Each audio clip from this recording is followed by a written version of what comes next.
Hey everyone, today we dive into the shadows of Glasgow's most haunting mystery, the story of a killer who danced with death and vanished without a trace. This is the incredible story of Bible John, Scotland's most notorious unidentified serial killer, who terrorized the city for nearly 2 years and then simply disappeared into the night, as if he had never existed at all. So before we dive in, take a moment to like the video and subscribe, but only if you enjoy what I do here. And let me know in the comments where you're tuning in from and what time it is for you. It's always fascinating to see who's joining us from around the world. Now get comfortable, grab something to drink, and let's experience this incredible story together, because what we're about to explore is stranger than fiction and more chilling than any thriller you've ever seen. Picture this: it's a Friday night in February 1968. And Glasgow is alive with music and dancing. The Barrowland Ballroom, with its iconic neon sign casting an electric glow over the Gallowgate, is packed with nearly 2,000 people. The air is thick with cigarette smoke, perfume, and excitement as couples move across the legendary sprung dance floor to the rhythm of the resident band. This isn't just any dance hall. This is the beating heart of Glasgow's nightlife, where working-class people come to forget their troubles and lose themselves in the music. Among the dancers that night is Patricia Docker, a 25-year-old auxiliary nurse with dark hair and bright eyes. She's recently separated from her husband, raising her young son while trying to rebuild her life. Tonight, she's decided to treat herself to a rare evening out, away from the responsibilities that weigh heavy on her shoulders. She moves through the crowd with the grace of someone finally allowing herself to feel free again. The Barrowland isn't just famous for its music, it's a social institution. Built originally in 1934 by the formidable Maggie McIver, known as the Barras Queen, the ballroom had been completely rebuilt after a devastating fire in 1958. When it reopened on Christmas Eve 1960, it became more than just a dance hall. It became a place where dreams were born and hearts were broken. The distinctive animated neon sign outside wasn't just advertising, it was a beacon calling to anyone who needed to feel alive. That February night, Patricia Docker danced and laughed, completely unaware that somewhere in that crowded ballroom, death was watching her. Someone was studying her movements, her smile, the way she held herself. Someone was making calculations that would end her life before the sun rose again. The next morning, a man walking to work made a discovery that would haunt Glasgow for decades. Patricia Docker's body was found in a lane behind Carmichael Place, just yards from where she lived with her parents. She had been raped and strangled, her life snuffed out mere steps from safety. The police initially treated it as an isolated crime of passion, a tragic but singular event in a city where violence was unfortunately common. But what they didn't know was that they had just encountered the first victim of a predator who would become legendary for all the wrong reasons.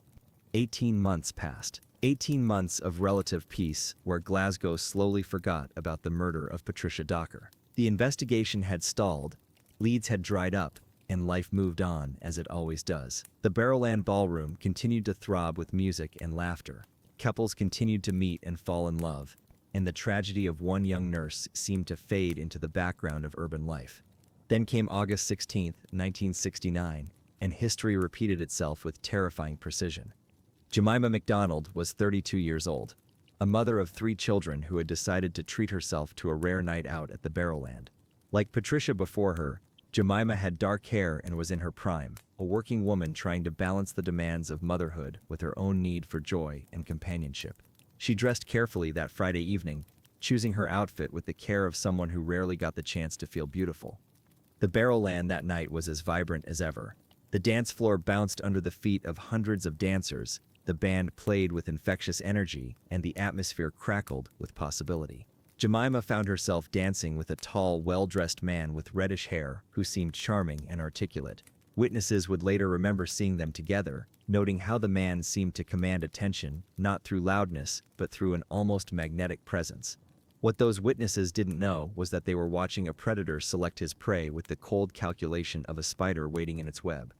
On Monday morning, Jemima's sister Margaret made a discovery that would shatter their family forever. She found Jemima's body in an old tenement building on McKeith Street in Bridgeton. The young mother had been raped, beaten, and strangled. Unlike Patricia, Jemima was found fully clothed, but the similarities were impossible to ignore. Now the police realized they weren't dealing with isolated incidents. Glasgow had a serial killer, and the Barrowland Ballroom was his hunting ground. For the first time in Scottish criminal history, they took the unprecedented step of creating and releasing a composite sketch based on witness descriptions. The Crown Office in Edinburgh had to give special permission for this radical approach, and there were concerns about the legal implications once they caught their suspect. The sketch showed a man in his mid-20s to early 30s, around 6 feet tall, with reddish or fair hair and distinctive features. He was well-dressed, spoke with a refined Glasgow accent, and had an air of confidence that made him stand out in a crowd. But despite the detailed description and widespread publicity, no one came forward to identify him. The killer had managed to select and spend time with his victims in a crowded public place where he was seen by hundreds of people, yet he remained a ghost. And how was this possible? How could someone be so visible, yet so invisible at the same time? The answer would come in the most chilling way possible. October 30th, 1969. It's a Thursday night, and for many children and teenagers in Glasgow, it's mischief night, a time for pranks and minor mayhem before Halloween. But for 29-year-old Helen Puddock, it's simply a chance to escape the routine of daily life and spend some quality time with her sister Jean. Helen was married with 2 young children, living the typical life of a working-class mother in 1960s Glasgow. Her husband George worked hard to provide for the family, but like many couples of their generation, they rarely had time for romance or adventure. Tonight was different. Tonight Helen was going to dance at the Barrowland with her sister Jean, who everyone called Jeannie. The sisters arrived at the ballroom around 9 o'clock, and immediately the atmosphere embraced them.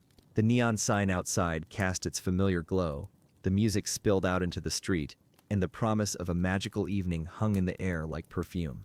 Inside, the dance floor was alive with movement, couples spinning and swaying to rhythms that seemed to pulse through the very walls of the building. It wasn't long before the sisters attracted attention. 2 men approached them, both coincidentally named John. One introduced himself as John from Castle Milk, saying he worked as a slater. He seemed pleasant enough, but ordinary. The other John was different. He was tall, well-dressed, and spoke with an educated accent that set him apart from the typical Barrowland crowd. He had an air of sophistication that was both attractive and slightly mysterious. As the evening progressed, this second John focused his attention on Helen. He was charming, articulate, and seemed genuinely interested in conversation. He mentioned that he lived with his parents, that he was religious, and that he didn't approve of drinking or immoral behavior. There was something almost old-fashioned about his values, but Helen found his sincerity refreshing in a world that often seemed increasingly wild and unpredictable. When the evening wound down and it was time to leave, the first John headed off to catch his bus back to Castle Milk. But the mysterious second John offered to share a taxi with the sisters, ensuring they got home safely.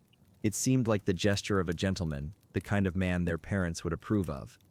The 3 of them climbed into a black taxi around midnight, and what happened next would provide the most detailed account police would ever have of the man who would become known as Bible John. But it would also create the most haunting what-if scenario in Scottish criminal history. During the taxi ride, the well-dressed John continued to make conversation. He told the sisters that he didn't drink, especially not at Hogmanay, because he preferred to pray. He quoted passages from the Bible, speaking about moral behavior and the importance of avoiding temptation. Jean, slightly under the influence of the whiskey she'd consumed during the evening, found his religious talk a bit pompous but harmless. The taxi first stopped at Jean's home, where she said goodbye to her sister and the mysterious stranger. As she watched the taxi pull away into the Glasgow night, Jean had no idea she was witnessing the last moments of her sister's life. She had no way of knowing that the polite, well-spoken man quoting scripture was actually a predator who had been perfecting his technique for nearly 2 years. Helen's body was found the next morning near her home in Scotstoun. She had been raped and strangled with her own tights, but the evidence showed she had fought desperately for her life. Grass and weed stains on her feet and shoes indicated she had tried to escape, even attempting to scale a nearby railway embankment.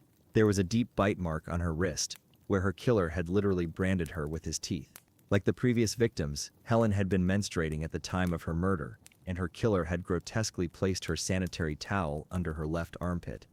But here's where the story takes its most significant turn. Jean McLaughlin, Helen's sister, became the key witness in what would become one of the most extensive manhunts in Scottish criminal history. She was the only person who had spent substantial time with the killer, who had heard his voice, who could describe not just his appearance, but his mannerisms, his speech patterns, his personality. Jen's description led to the creation of a more detailed composite sketch, this one created by Lennox Patterson, the registrar of the Glasgow School of Art. The image showed a man with distinctive features, reddish hair, and an almost aristocratic bearing. It was this sketch that gave birth to the name that would haunt Scotland for decades to come. Evening Times journalist John Quinn, looking for a catchy headline that would capture public attention, dubbed the unknown killer Bible John, because of his habit of quoting scripture. The name stuck, and suddenly, Glasgow's serial killer had an identity that was both memorable and chilling. But what Quinn couldn't have known was that this catchy moniker might actually have hindered the investigation by focusing attention on the religious aspects rather than other identifying characteristics. The police response was unprecedented. Over 100 detectives worked the case, collecting more than 50,000 statements and questioning 5,000 suspects. They attended dance halls throughout Glasgow, hoping to catch a glimpse of the killer. They showed the composite sketch to over 450 hairdressers, thinking his unfashionably short hair might provide a lead. They contacted every dentist in the city because the bite mark on Helen's wrist suggested the killer had distinctive dental features, including overlapping incisors and a missing tooth. But despite this massive effort, despite having the most detailed description of a suspect in Scottish criminal history, despite the iconic composite sketch that was reproduced in newspapers across the country, Bible John simply vanished.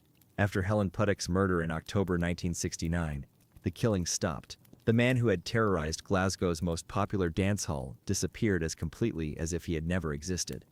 How was this possible?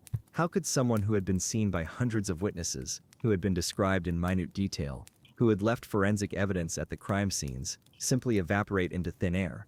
The answer might lie in the very nature of the investigation itself. Police had placed enormous faith in Jean McLaughlin's testimony, treating her as the definitive witness to Bible John's appearance and behavior. But Jean had been drinking that night, and she didn't provide her most detailed statement until nearly 2 months after the murder. Memory, especially under the influence of alcohol and trauma, is notoriously unreliable. Moreover, the investigation may have become too focused on finding a man who matched Jean's specific description rather than casting a wider net. George Puttock, Helen's widower, would later express frustration that police never tracked down the other John who had been dancing with Jean that night. This man could have provided corroborating evidence or even an alternative description, but he was never found. But here's where the story becomes even more complex and fascinating. Decades later, when DNA technology and modern investigative techniques became available, new suspects emerged who seemed to fit the profile perfectly. The most compelling candidate was Peter Tobin, a convicted serial killer who had murdered at least 3 women between 1991 and 2006. When police investigated Tobin's background, the connections to Bible John seemed almost too perfect to be coincidental. Tobin had lived in Glasgow during the late 1960s, frequenting the Barrowland Ballroom where he had actually met his first wife. He was the right age, had the right build, and photographs of him as a young man bore a striking resemblance to the Bible John composite sketch. Even more compelling, Tobin was known to be deeply religious, with extensive knowledge of the Bible. His ex-wives described him as someone who became particularly violent when women were menstruating, exactly matching the pattern of the Bible John murders. He was also known to collect souvenirs from his victims, which could explain why all 3 Bible John victims were found without their handbags. The timeline seemed to fit perfectly. Tobin had moved from Glasgow to Brighton shortly after Helen Puttock's murder, and the Bible John killings had stopped completely. When Tobin was imprisoned for burglary in Brighton, there were no more similar murders anywhere in Scotland or England. Professor David Wilson, a renowned criminologist, became convinced that Tobin was Bible John. He wrote a book titled The Lost British Serial Killer, laying out his evidence, and he stated publicly that as far as he was concerned, the case was closed. The coincidences were simply too numerous to ignore. But when police finally had the technology to test DNA evidence from Helen Puttock's tights against Tobin's sample, the results were conclusive and shocking. The DNA did not match. Peter Tobin was definitively ruled out as Bible John. Moreover, there were other problems with the Tobin theory. He was significantly shorter than witness descriptions of Bible John, standing only 5 feet 6 inches compared to the 6-foot height consistently reported. He had a distinctive scar under his left eye that no witnesses had mentioned. Most importantly, Jean McLaughlin, the key witness who had spent the most time with Bible John, insisted that Tobin was nothing like the man she remembered. When Jean died in 2010 at the age of 74, any hope of identifying Bible John seemed to die with her. She had always maintained that she would never forget the face of her sister's killer, and she took that knowledge to her grave. There were claims from family members that she had identified Tobin as Bible John on her deathbed, but most of the family disputed this, suggesting it was either a misunderstanding or an attempt to find closure where none existed. But the story doesn't end there, because new theories continue to emerge even today. In 2024, author Jill Craig claimed to have identified Bible John as a man named John Templeton, using facial recognition analysis and circumstantial evidence. She argued that Templeton's age, height, and background fit the profile perfectly, and that a photograph provided by his ex-wife bore a striking resemblance to the composite sketch. Yet this theory, like so many others, remains unproven. Detective Superintendent David Swindle, who conducted multiple reviews of the case, has stated that he doesn't believe the same person was responsible for all three murders. Some experts argue that the 18-month gap between Patricia Docker's murder and Jemima McDonald's death is unusual for a serial killer, suggesting that the later two murders might have been copycat crimes. This raises a chilling possibility. What if Bible John never existed as a single individual? What if the name created by journalist John Quinn actually obscured the truth rather than revealing it? What if Glasgow was dealing with multiple killers who used the Barrowland Ballroom as their hunting ground, with later perpetrators copying the methods of the first? The evidence supporting this theory is troubling. Patricia Docker's murder differed in several key ways from the later killings. She was found completely naked, while the other victims were clothed. The gap of 18 months between murders is indeed unusual for a serial killer in full hunting mode. Some investigators have even suggested that Patricia's murder might have been a domestic incident, pointing to her estranged husband as an early suspect who was never fully cleared. But if this theory is correct, it means that the most famous serial killer in Scottish history might have been a myth, a collective creation of media sensationalism and investigative tunnel vision. The real killers might have used the Bible John legend as cover, allowing them to commit their crimes while police searched for a single phantom. The technical aspects of the investigation also reveal how much criminal science has evolved since the 1960s. The bite mark on Helen Puttock's wrist, considered crucial evidence at the time, would now be treated with much more skepticism. Bite mark analysis has been largely discredited as unreliable, with numerous cases of wrongful convictions based on faulty dental evidence. The DNA evidence, preserved on Helen's tights for decades, represents both the promise and limitations of modern forensic science. While it was sophisticated enough to rule out Peter Tobin definitively, the sample had degraded significantly over time, making it impossible to generate a complete genetic profile that could be run against modern databases. The composite sketch, groundbreaking for its time, might actually have hindered the investigation. Witnesses often remember faces differently, and combining multiple descriptions into a single image can create a portrait that resembles no one in particular. Some experts have suggested that the Bible John sketch was too perfect, too handsome, representing an idealized version of the witness's memories rather than an accurate depiction. What makes this case particularly haunting is how it reflects the social dynamics of 1960s Glasgow.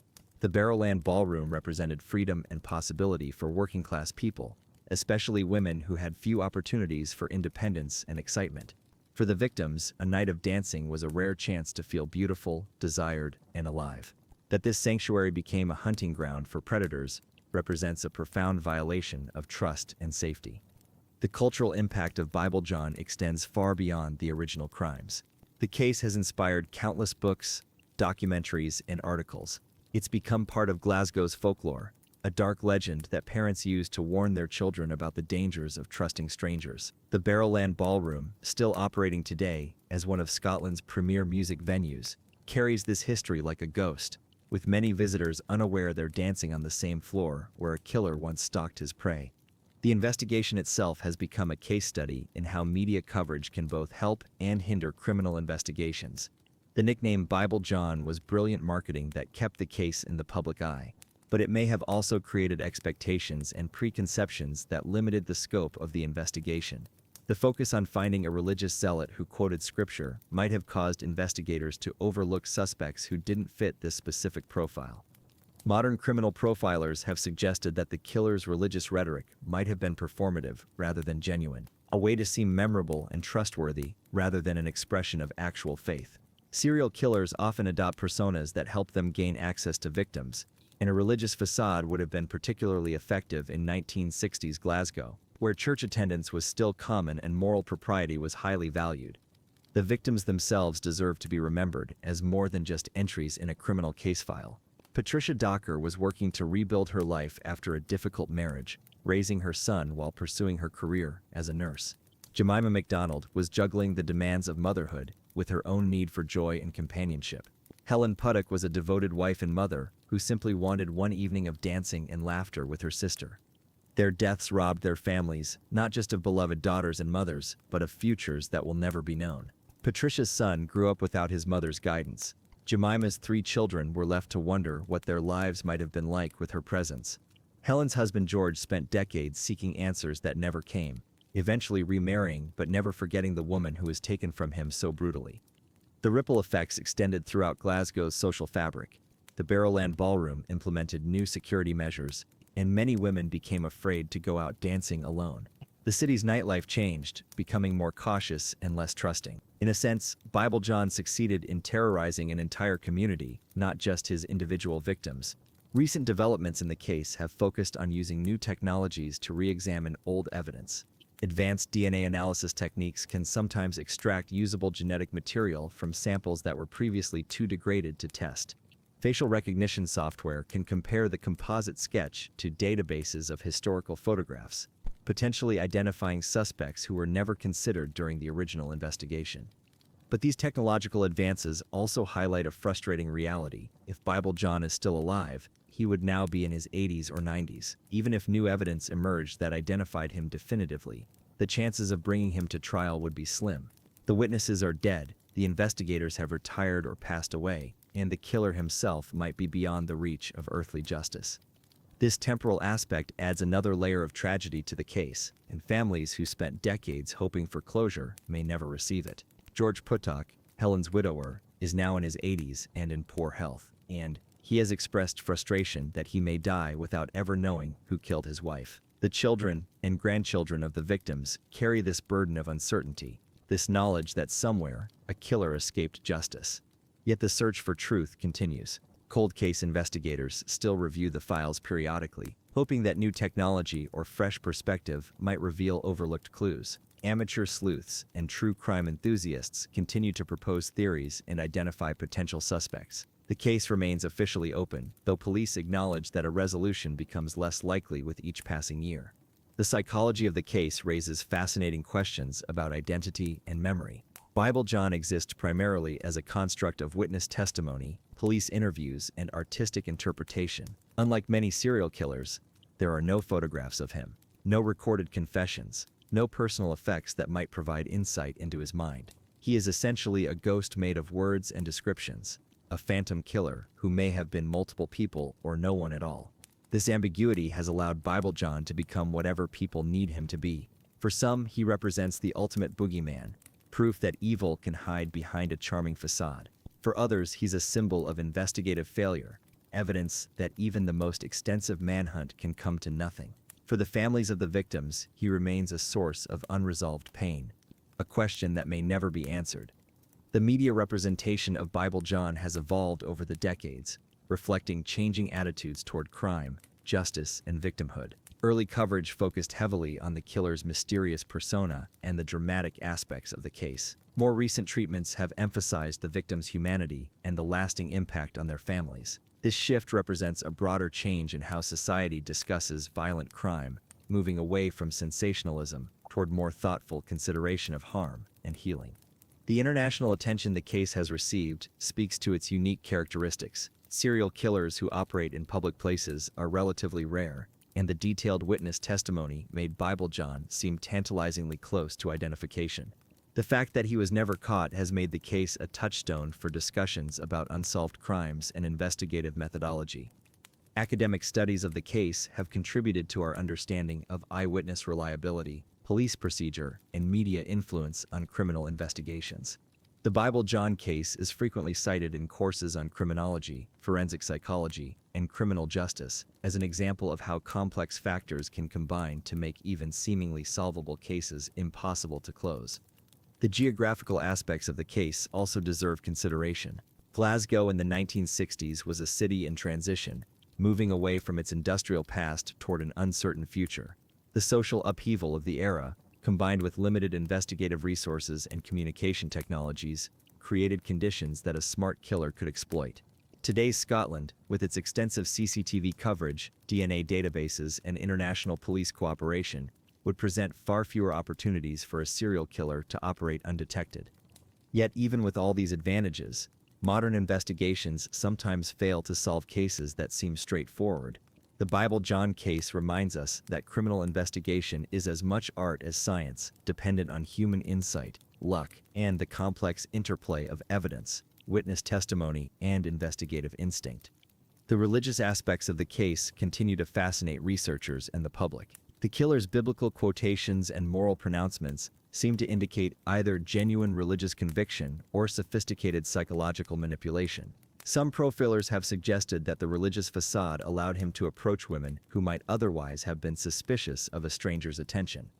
The fact that all three victims were menstruating at the time of their murders suggests a specific psychological trigger that investigators have tried to understand. This detail, combined with the religious rhetoric, has led some experts to theorize about the killer's possible upbringing, sexual development, and relationship with female authority figures.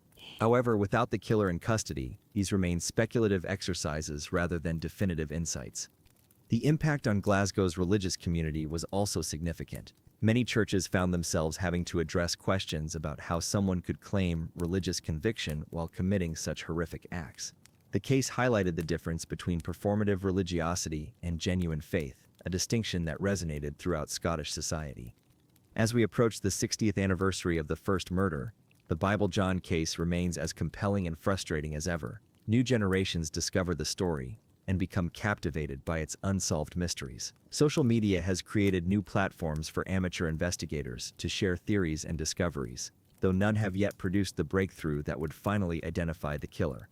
The case has also become a touchstone for discussions about violence against women, highlighting how female victims of crime are often remembered primarily in relation to their attacker, rather than for their own lives and achievements.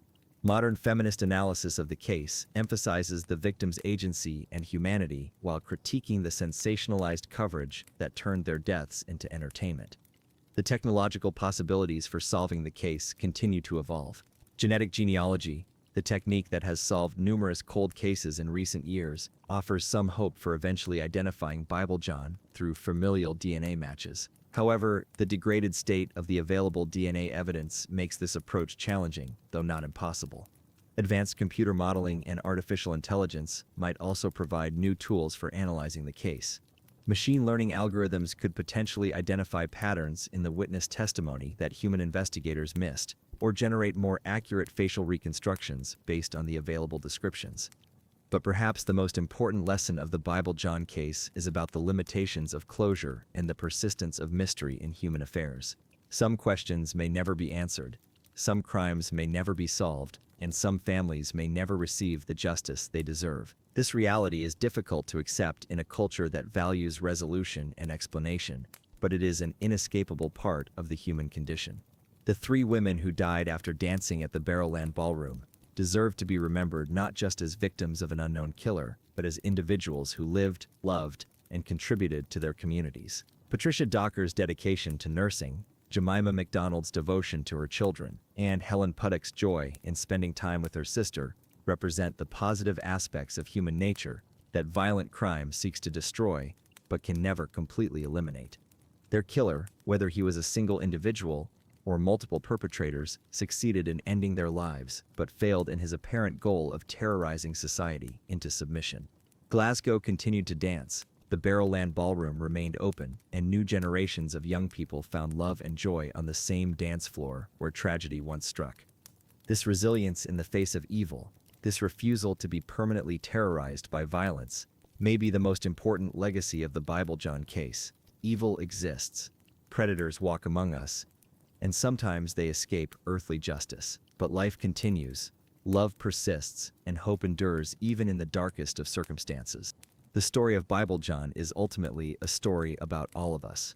It's about how we balance trust with caution, how we maintain our humanity in the face of inhumanity, and how we continue to believe in goodness even when confronted with evidence of evil. It's about the courage required to live fully in an uncertain world, to dance even when we know that monsters might be watching. As the neon sign of the Barrowland Ballroom continues to shine over Glasgow's Gallowgate, it serves as both a beacon of entertainment and a memorial to those who died in pursuit of nothing more than an evening of joy. The music plays on, the dancers keep dancing, and somewhere in the shadows of history, the truth about Bible John waits to be discovered. Whether that discovery comes through new technology, fresh investigation, or simply the passage of time revealing long-hidden secrets, the case remains a testament to the enduring human need for answers, justice, and closure. Until that day comes, Bible John remains what he has always been, a phantom killer who terrorized a city, shattered families, and then vanished into legend, leaving behind only questions that may never be answered and wounds that may never fully heal. The case stands as a reminder that some mysteries are more than just puzzles to be solved. They are reflections of the complexities of human nature, the limitations of justice, and the eternal struggle between good and evil that defines the human experience. In that sense, Bible John is not just a criminal case, but a story about who we are as people and how we respond when confronted with the incomprehensible darkness that sometimes emerges from the human heart. And perhaps that is the most important truth of all, that even when we cannot solve every mystery or catch every killer, we can choose to continue living, loving, and dancing in defiance of those who would steal our joy and crush our spirits. In the end, that might be the greatest victory over evil that any of us can achieve.